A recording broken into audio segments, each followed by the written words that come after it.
9h, 11h, Europe 1 Culture Média. François Claus. Et il est avec nous ce matin, le ténor franco-italien Roberto Alagna, que l'on va retrouver d'ailleurs aussi ce soir sur nos petits écrans pour une soirée de fête, François.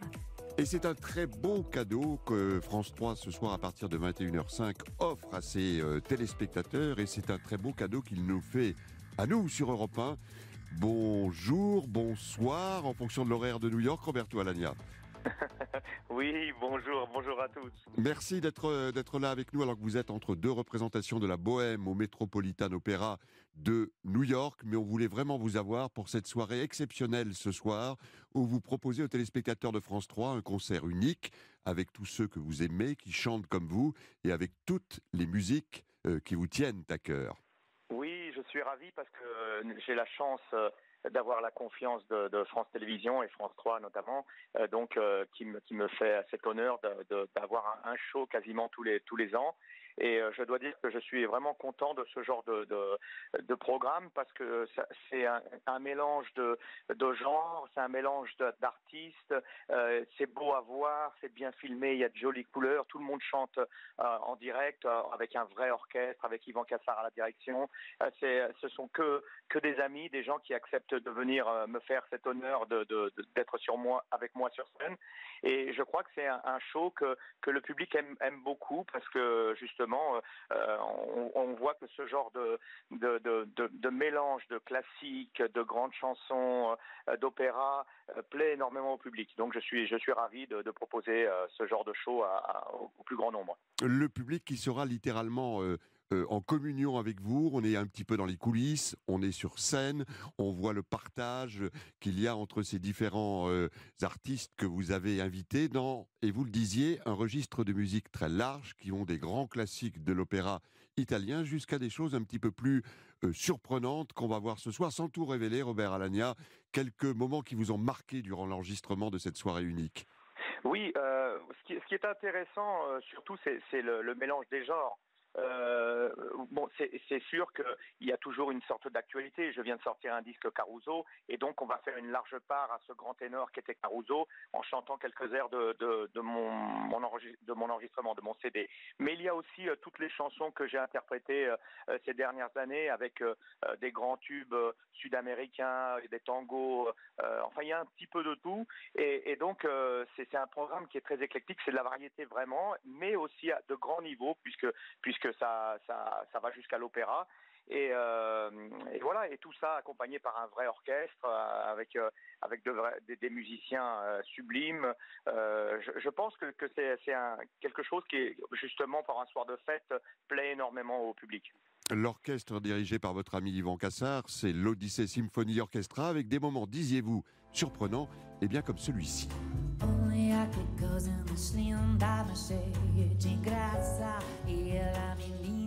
Que veio que passa no doce balanço a caminho do mar.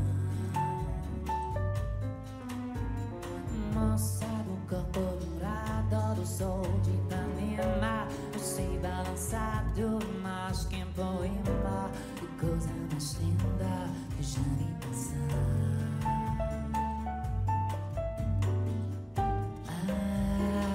Porque estou tão sozinho.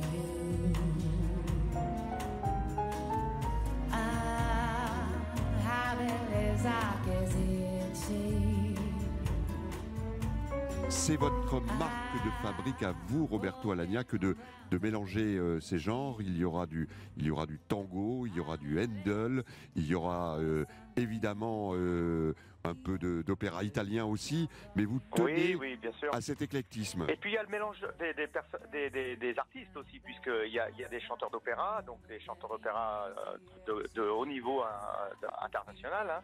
Mais il y a aussi des chanteurs comme Christophe Willem, il y a Hitler Keim, donc vous voyez, il y a un mélange j'aime bien rassembler comme ça les artistes et puis vraiment se faire plaisir ensemble. C'est vraiment du plaisir. Vous voyez, et là il n'y a pas de présentateur, c'est pour ça qu'il y a des petites introductions comme ça que je fais entre les artistes lorsqu'ils entrent sur scène, lorsqu'ils ressortent. Je donne des petites impressions, mais il n'y a pas vraiment de présentateur. Donc c'est une soirée en continu comme ça, comme un spectacle qui se déroulerait en live devant les yeux des spectateurs. D'ailleurs, on a du public, hein, on a un public, c'est au Théâtre Mogador. C'est vraiment comme un show, disons, théâtral en même temps. Il y a un vrai plaisir de rencontrer les gens, d'avoir une proximité avec le public, et j'espère que ça va passer à travers l'écran.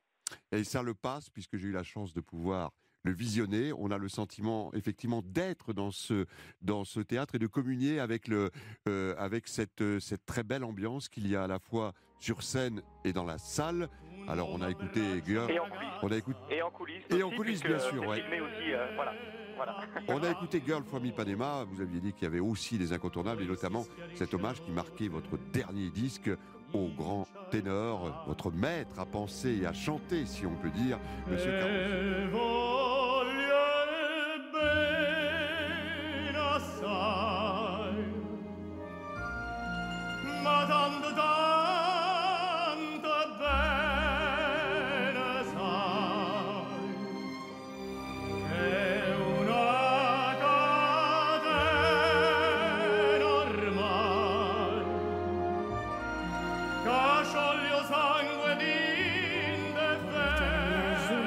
De cérémonie ce soir sur France 3, une actu enrichie d'un album, de concerts, et on va continuer d'en parler bien sûr sur Europe 1. C'est Culture Média avec François Claus.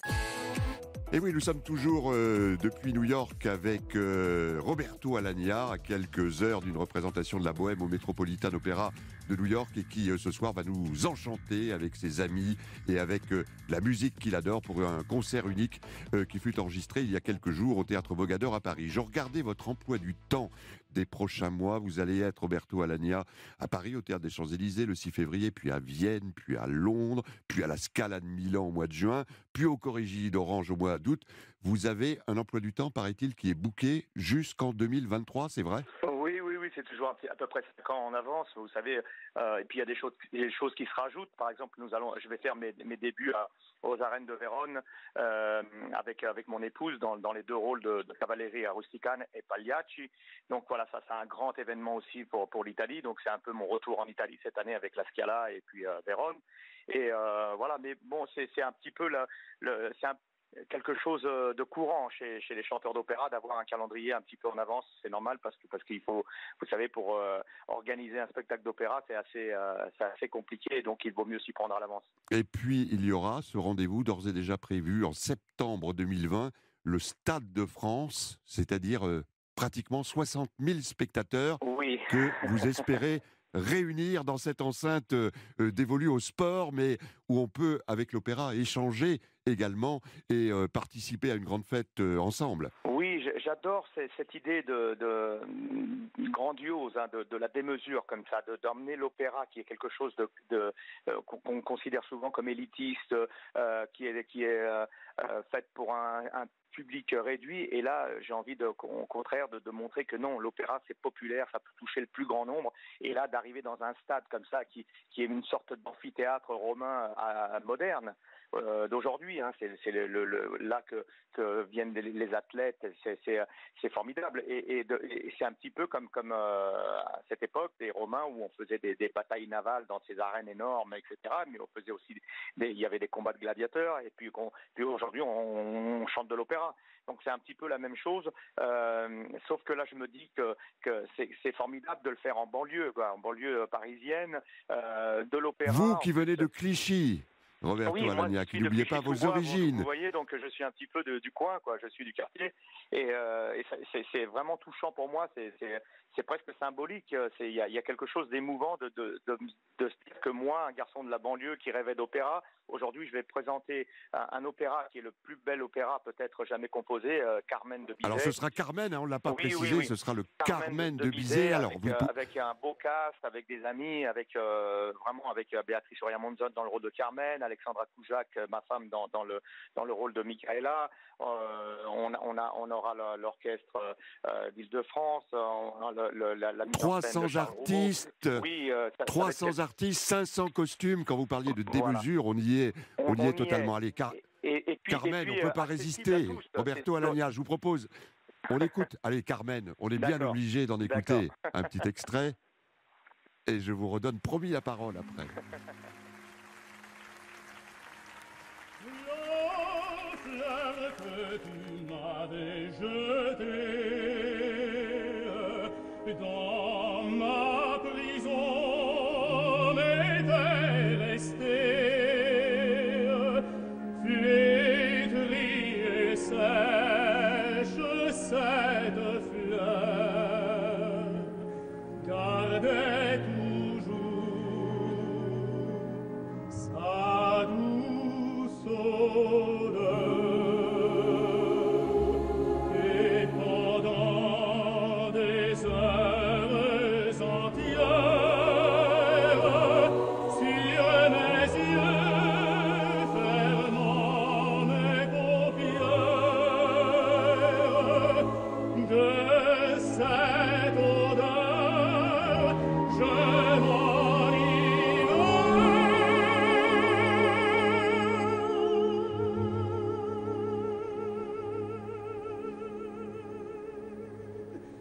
et dans la nuit, je te voyais. Je me prenais à te maudire, à te détester, à me dire pourquoi faut-il que le destin l'ait mise là sur mon chemin. Puis je m'accusais de blasphème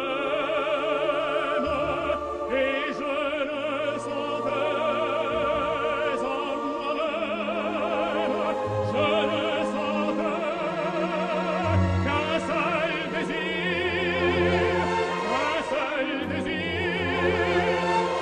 seul espoir de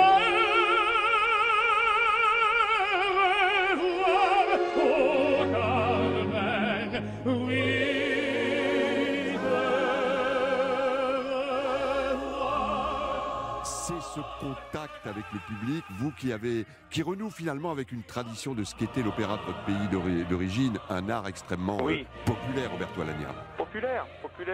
C'était la musique populaire de son temps. Et aujourd'hui, j'ai envie de lui rendre ses lettres de noblesse en me disant que voilà, tout le monde, ça va être accessible à tous.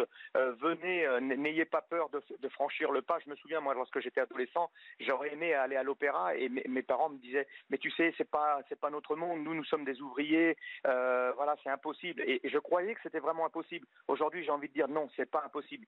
C'est possible. Venez et vous allez entendre de l'opéra. Vous allez avec un orchestre formidable, une mise en scène, des couleurs, des danseurs, des artistes exceptionnels. Voilà, et venez dans ce cadre qui est un cadre d'une dimension surhumaine, comme ça. Donc c'est formidable de partager avec le plus grand nombre cette musique géniale. Voilà, et puis en même temps, c'est faire découvrir aussi de nouveaux artistes. C'est un peu ce que je fais aussi avec le show, vous savez, de France, qui va De passer, France 3 ce soir à avec France 3. 21h05, oui. Voilà, c'est aussi présenter des artistes confirmés, mais aussi des jeunes chanteurs qui vont être les stars de demain. Ça, c'est aussi important pour moi de présenter de nouveaux ténors, de nouvelles sopranos. Ça, c'est vraiment formidable et je remercie vraiment le ciel de me donner la chance et d'avoir ce privilège de pouvoir présenter aussi de nouveaux collègues, de jeunes et qui vont faire le bonheur de milliers de gens pendant les prochaines années. Et de leur faire bénéficier à eux de cette chance que vous avez eue, vous, d'être repéré lorsque vous aviez chevillé au corps la passion du chant, qu'on se moquait de vous, qu'on vous appelait opérette quand vous étiez petit, que vous chantiez malgré tout et que vous êtes allé jusqu'au bout, Roberto Alagna, de votre rêve. Exactement. Exactement. Lorsqu'on a la passion, il faut, vous savez, quand on a du courage, de la passion, on peut décrocher la lune, même si on est en banlieue. Et donc c'est ce que j'ai envie, c'est le message que j'ai envie de véhiculer aujourd'hui. Je l'ai écrit dans mon livre, dans le dictionnaire intime. C'est qu'il faut jamais baisser les bras, il faut y croire. Et vraiment, quand on a la ténacité, le courage, l'ambition, on peut aller très loin dans la vie. Et on pourra profiter de vous ce soir, 21h05 sur France 3, pour une soirée de réveillon que vous nous offrez en votre compagnie, celle des artistes que vous adorez, de la musique que vous adorez, pour patienter jusqu'en septembre prochain au Stade de France pour ce Carmen qui s'annonce grandiose. Merci beaucoup encore Roberto Alagna de nous avoir consacré quelques minutes sur Europe 1. Joyeux Noël à tous et vraiment profitez de vos proches, de votre famille. Soyez heureux et voilà, je ne sais pas quoi vous dire de plus, mais vraiment profitons de ces moments quand on sait les difficultés qu'il y a aujourd'hui dans la vie pour tout le monde. Profitons de ces moments de répit où on peut tous se retrouver et voilà, et fêtons ensemble ces moments exceptionnels. En musique, bien sûr, et avec vous ce soir. Merci encore, à bientôt. Merci encore, à bientôt.